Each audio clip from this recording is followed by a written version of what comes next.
is Resolute and the Resolute Leadership Podcast. I'm Vince Miller, your founder and host, and today we're continuing in a series we've entitled From Addiction to Freedom. Today we're discussing the topic of trust.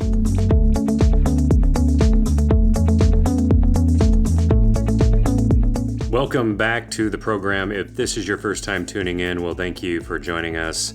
Our mission at Resolute is to disciple and develop men to lead. And if you're looking for content for your men's group or men's ministry, then you need to go to our website today at beresolute.org. We have a number of great tools for men who are leading other men, including some new small group materials that you would probably love for your men's groups. And now, gentlemen, let's dive in. Well, I'm joined again today by a good friend of mine named Joel Carlson, whose life was transformed by Jesus Christ. He's a guy who moved from addiction to freedom, from criminal behavior to discovering the love of Jesus Christ. And he shared with me his thoughts on this through a single phrase: I can't, he can, and I'm going to let him. We're just looking at some of his thoughts as he moved from addiction to freedom, from addiction to recovery. And Joel, welcome to the show again. Hey Vince, good to be with you. So I'm really excited about this topic, and predominantly because I think this is something that really digs in to issues that guys have. We're not trusting people, right? It's very hard for us to unlearn our unwillingness to trust other people. And as you've said, I can't, he can, but I'm going to let him. That involves trust, a major amount of trust. Tell us, when you started down the path of sobriety, you recognized that there was a better way. How important was it for us to trust in the Lord? How important is it for us to do that? And how does that work? The quick answer is the better way was for me to get out of the way. And that was a huge issue for me, and probably one that the listeners can really resonate with. Is it's so much easier to just control things on your own. For me, I wanted to be in control of everything. I only trusted myself. I only thought that my decisions were the right decisions. And the word that's so great about that is catastrophe, is that's what it was a full-on catastrophe. By me only trusting my decisions, my thinking, my unhealthy desires, it became a full-on catastrophe. So in order for me to jump from that lifestyle that I had, of decision-making and thinking, I had to flip everything around. And trust had to become a huge part for me, to trust that God had everything under control, not just the big things, but every little nugget of my life under his wing.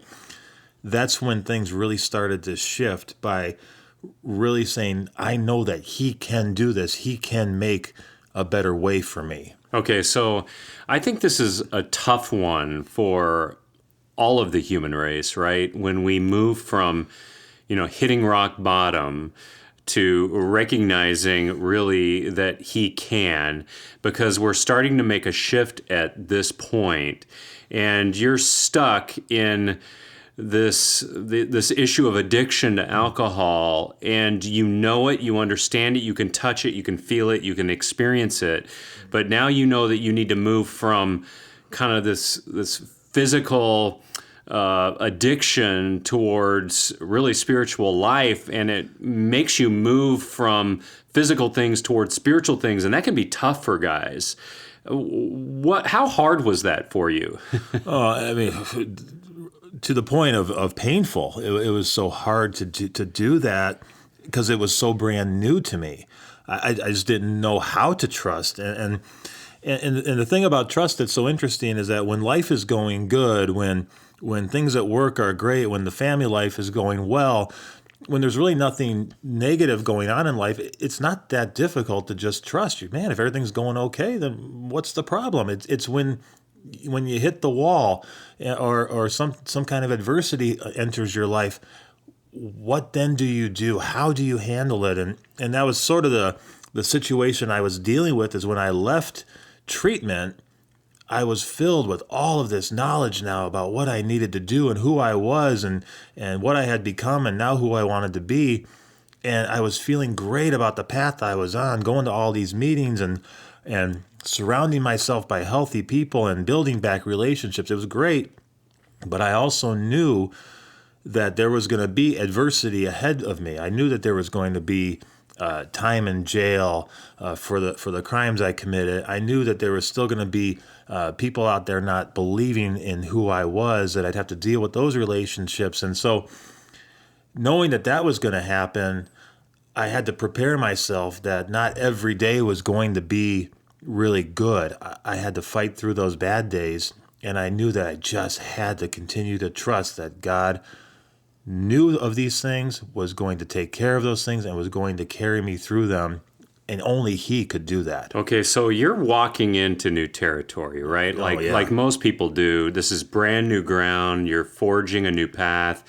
Your thinking has been beginning to change. You're in a safe environment where you can attempt to think differently about yourself, trust in the Lord in a different way, and yet you know that you're going to face challenges when you leave treatment that are going to really challenge your faith and trust in God, right? Absolutely. And these things start coming your way, and you're putting yourself back into some environments where you can be tempted to trust back in yourself again. I know specifically that you faced a lot of challenges coming back. One of them was the fact that you knew you were going to have to do prison time for the crimes that you committed. That was going to test you because it's going to put you in an environment with people that weren't so healthy, right? Right. How did you trust God through your prison time, Joel? I think the interesting thing there is that even though I knew that there was going to be tough times ahead, knowing that it was going to happen helped me prepare better and trust the process and trust the Lord to handle it. It was the things that I wasn't prepared for. Okay, so let's dive into that because that's really good. That's where trust gets real interesting, right? It was that you knew you were going to go to prison, so you had to prepare for that moment and learn to trust God along the way. Right. But you're saying there were things that you weren't prepared for. What was one of those things that you just weren't prepared for that challenged your trust in the Lord? Yeah, this was really the great, aha moment of really putting my full trust in God. Is, I was just driving home one day and I get pulled over by the police and for a simple taillight that's broken. And of course, the police officer runs my information and lo and behold, there's a warrant out for me related to the crimes I committed. And I got pulled into a county jail, and very, very unexpected, not prepared for that. It's on a Friday, and it's a holiday weekend, which means that I'm going to spend at least a long weekend and even probably longer in jail before I can go to court and get out. And I was in jail for a week exactly. Brand new environment for me, very scary, interesting people there that I had to deal with. But this was I don't like the word test, but it was a great challenge for me to put all of the work that I had done in treatment into action and say, okay, if I really am believing that there is a better way, it's times like these that I've got to show it. And I just remember hour after hour looking out of this tinted window in my small jail cell and just having conversations with God over and over again. This is not where I want to be. I want to be home right now. I want to be in my own environment, but I know that this is a process and a journey you've got me on, Lord. I am trusting you to protect me, to get me through it, and to help me grow.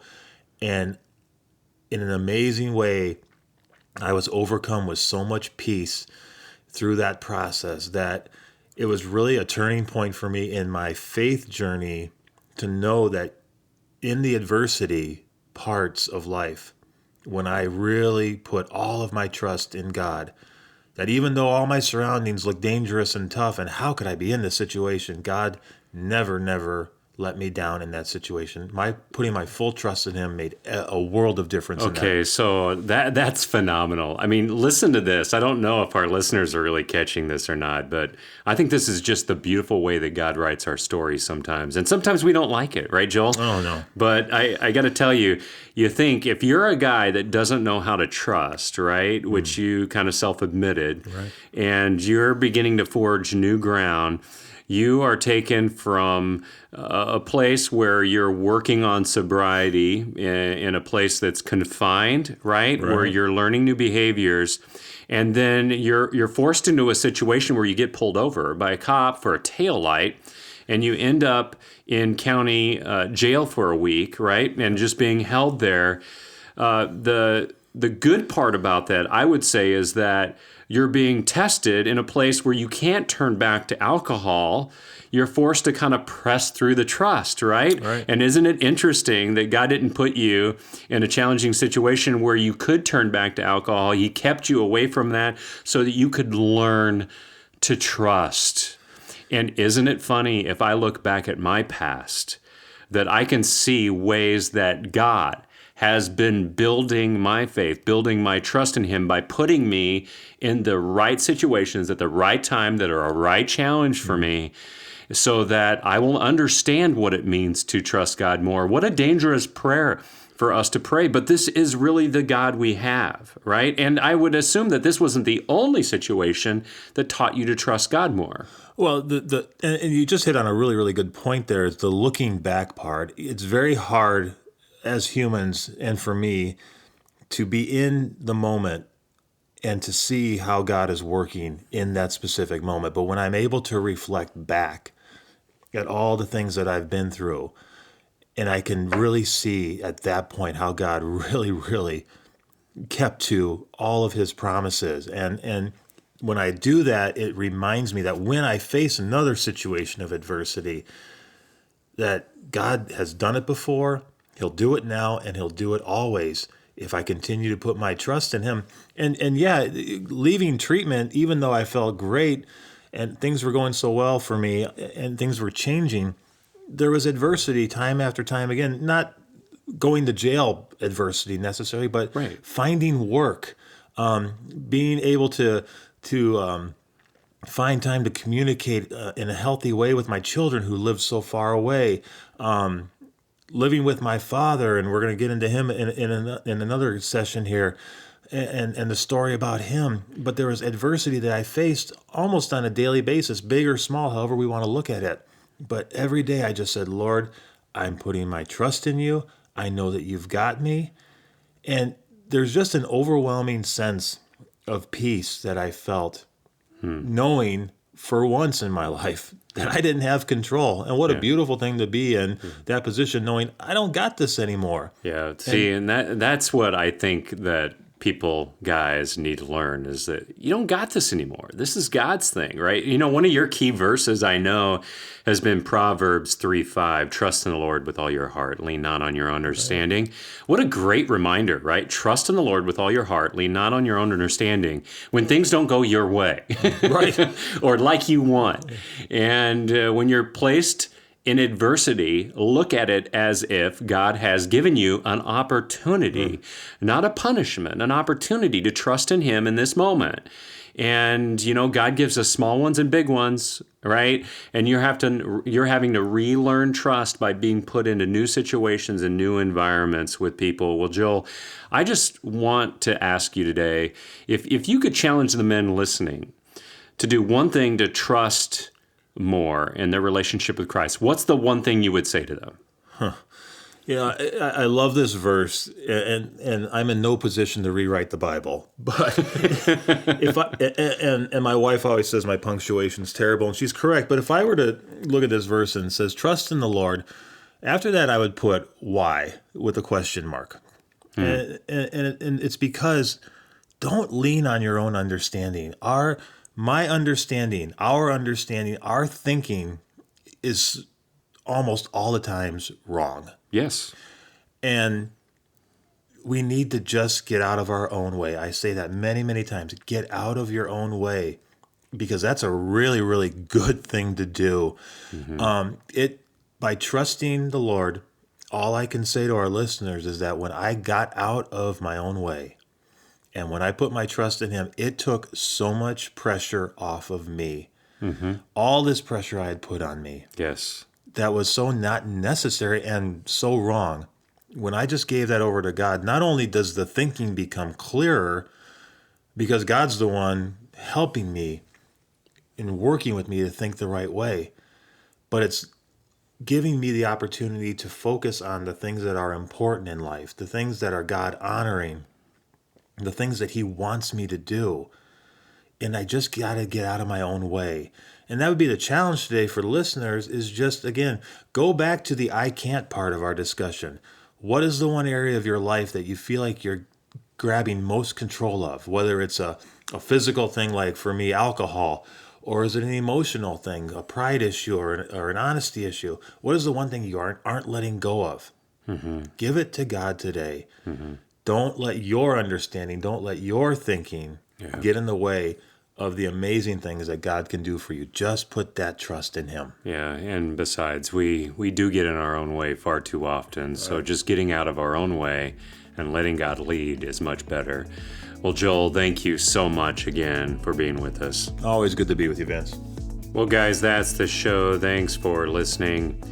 You know, as we close today, I want to remind you that we have great content for your men's groups, excellent small group videos and participant handbooks that will empower the men of your church to lead and equip them to build the men around them. So check it all out at beresolute.org, or you just send me a direct email at info@beresolute.org. You know, if you send me a personal email, I will give you a trial membership just so that you can give it a spin with the men that you lead. And as always, I hope you enjoyed the podcast today, but please know that the time we spent together is worthless unless you choose to act on it. So do something today by getting off the bench and into the game. And I'll see you right back here next time on another edition of the Resolute Leadership Podcast.